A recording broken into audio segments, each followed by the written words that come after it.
Hello everyone, it's Jamal Thomas. Welcome to the Progressive Soapbox. So, I have a pretty cruel opinion that's going to come up. It's cruel, but it's true and it's right. Steve Scalise, a Republican, was shot recently. He, 51 years old, House Majority Whip, third in power, was at a baseball game. Well, it wasn't a game. It was more so a baseball practice. It was a Republican baseball team. Every so often they played the Democrat team in this kind of collegiate atmosphere of sorts, friendly competition.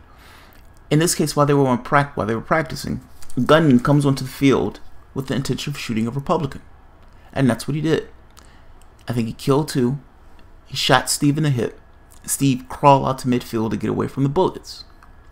Now the media has, of course, been pouring their heart out to the families and everything else. Why? Why? Why are you pouring your heart out to the families? Isn't this what Steve wanted? Now, like I said, I'm being a hard ass here, but I'm right. The media is portraying this as if this guy is some great upward person. He was pushing for gun laws that would have weakened background checks. In the same way that this was visited upon him, he was trying to visit this upon other people, using his ideology as a reason to do so.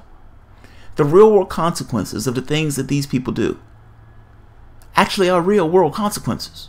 Like, it's not a situation where they just go, they pass a bill, and they go about their day eating their cornflakes and nothing takes place. No, those laws matter.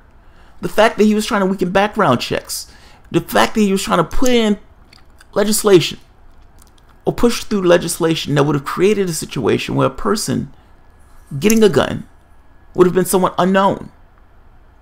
We already have weak gun laws in this country. They're trying to make them weaker. Now, are you telling me we have 350 million people in this country? What percentage of those people are going to get guns based upon whatever reason? Let's say a percentage gets guns. A percentage would have been exposed in a background check. That particular percentage did not get exposed. Now, of that percentage, how many of those people would injure or use that gun in a way that would hurt or kill somebody else? And are you telling me that percentage is zero? Of course not.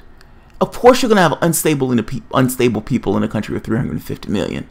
Of course you're going to have people who are abusive in a country of 350 million. Are you telling me it's not foreseeable that putting in a law or trying to weaken background checks to the point where you can't know who you're giving that gun to? You honestly believe that that's the best way to deal with people who may be unstable getting their hands on guns?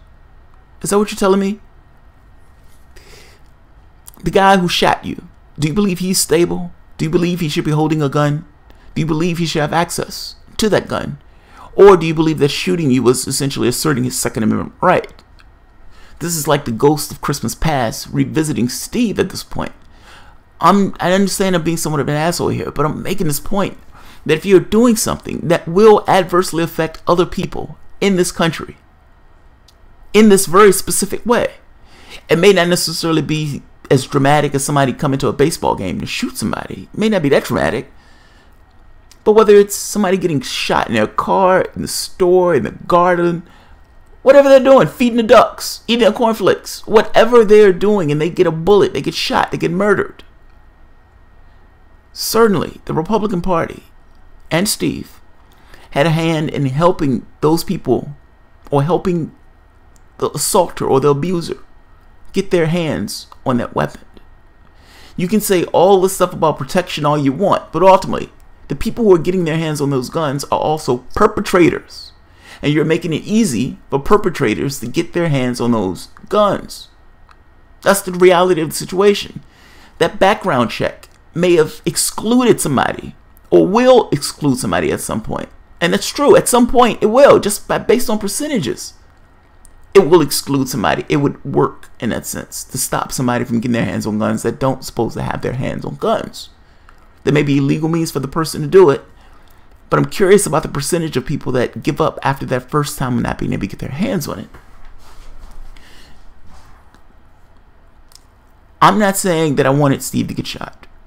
That's not what I'm saying. What I am saying is that the things that Steve are doing does have real world consequences. And the media is looking at this as this upstanding guy who just got shot. Yes, he's a politician. Yes, he's glitz and glamming it up in Washington, D.C. But the people who, those aren't two-dimensional characters. Those are real people. Meaning when they sign that law and they sign that bill and they argue on something that says we're going to weaken gun laws that are already weak. We're going to decimate gun laws. We're going to hurt gun laws. You understand that that is affecting people. You understand it's affecting people. Can you really complain about somebody coming in and shooting you if what you were doing would have allowed other people to get shot? And what the hell is the media doing not reporting the fact that he was pushing legislation that would have visited this particular scene upon people across the United States? And why are they so okay with it just because he's a politician? We have mass shootings every day. Every day. This is special only because he's a senator. That's the reality of the situation. My feelings don't go in this way because I know that he has an A+ rating from the NRA, and I also know that he was working to weaken gun laws. Now, whether he was doing it for pay, whether he was doing it for some ideological reason, I don't care. I care about the people who will be adversely affected by the decisions that he makes in Washington. Now, the other part to this, that's even more ridiculous.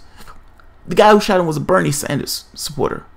I have no clue what a Bernie Sanders supporter has to do with him shooting the guy. But of course, that was added to it as some element. Here's the problem. And I think I've heard Trump supporters make this point of, well, wait a minute.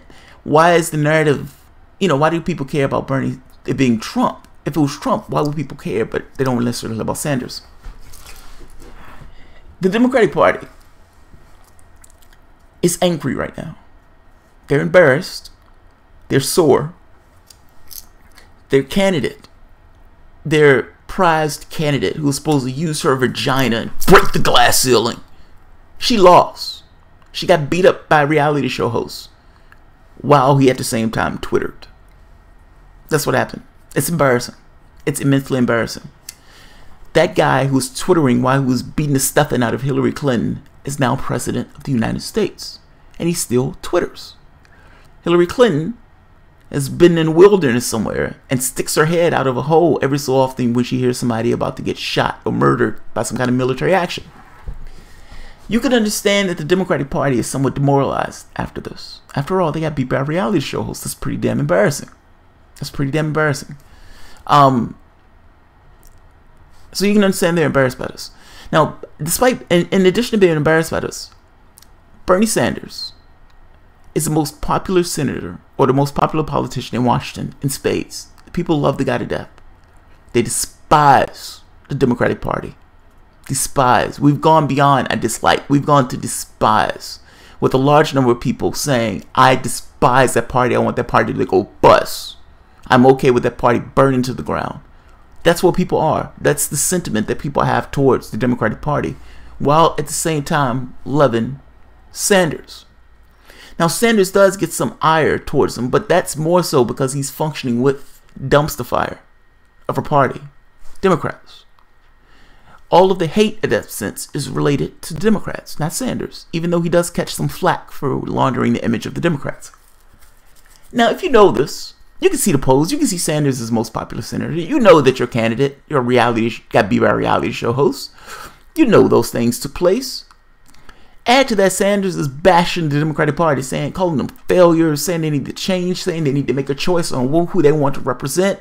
The plutocrats, billionaires, or do you want to represent the people? The workers, the poor, the middle class. Who do you represent and what do you stand for? That's a fair question to ask, particularly since the Democratic Party was supposed to represent the 99%. The point Sanders is making in making that declaration is, you're not living up to your job or your philosophical duty. That's the point he's making. You can understand that they're sore about that. And he's rubbing salt in that wound. The fact that he's a Sanders supporter, they just want to find something to hit him in the knees on. That's what I honestly think this is. Bernie Sanders is talking trash to us I'm fine, something to hit him in the knees. That guy was a Sanders supporter. That guy's a Bernie bro. That Bernie bro shot those people. They don't give a shit about the people who were shot. They care more so about using them to tar Sanders. That's what this is about. In that case, from the Democratic side, they just want to tar Sanders. So yeah, they get Sanders to go up and denounce a killer. That doesn't get you any points. They get you no points, nor does that create a narrative in regards to Sanders. The guy is up there singing peace, love, talking about love trumps hate. I was at one rally where Sanders was talking about love and all this other. I was like, am I at a political rally? Loving your neighbor. Having a moral core to your economy. Having a moral core to the way you interact with the world and interact with the people in your particular country. This comes across more as a hippie than a killer, which is the problem with the narrative. It doesn't fit the narrative of what a Sanders supporter is based upon the things that Sanders says out of his mouth. They don't jive, so the narrative doesn't fit. Now for the Trump supporters, if that was Trump and that happened, then yes, I'm sorry, it would have fit a particular narrative.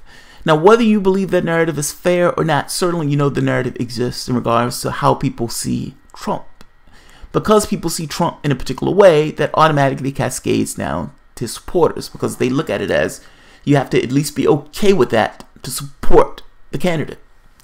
Now, when you have a candidate who comes on and says Mexicans coming across here are rapists and drug dealers, comes across as slightly racist, particularly since that's, I'm pretty sure that there are racist, rapists, and drug dealers in every race, every civilization, every culture, since the beginning of time. So why are you pointing them specifically out? So you can understand people have some feelings about it and say, well, wait a minute, that sounds kind of racist to me. Why is he pointing out Mexicans in this way? You take it the next step. This whole thing with misogyny. The only point I'm making is the Republican Party is the party of gun nuts, Second Amendment nuts, survivalists, and all these other things.